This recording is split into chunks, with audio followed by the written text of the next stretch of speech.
Okay, so hello people. So today we'll be solving LeetCode daily question 1903, that is largest odd number in a string.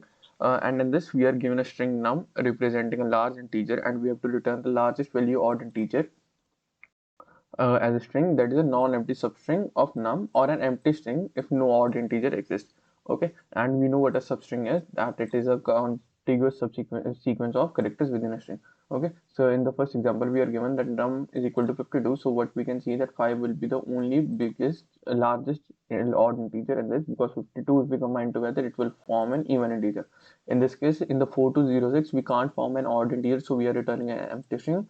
In this 35427, we can see that this whole number is already an odd number, so we are returning this only. Okay, so how we'll be approaching, we'll be just finding the rightmost odd digit. Like in this case, the rightmost odd digit is 5. In this it is 7. Okay, so this is how because when we are finding the odd digit, all the numbers previous to it will automatically become the odd number. Okay, so now let's use a for loop, that for I in range, we'll be traversing back from the backward. So length of num -1 and -1, and step also -1. Okay, so what I'll be checking, that if my, okay, first let's convert into int num I,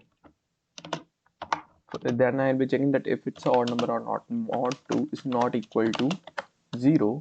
What I'll be doing, I'll be just simply returning num colon I.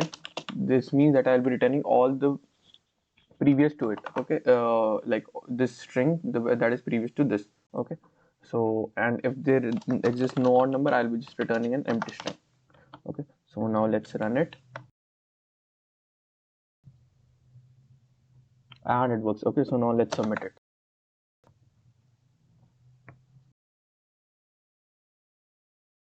and it works perfectly fine. Okay, so yeah, this was it for today. Thank you for watching.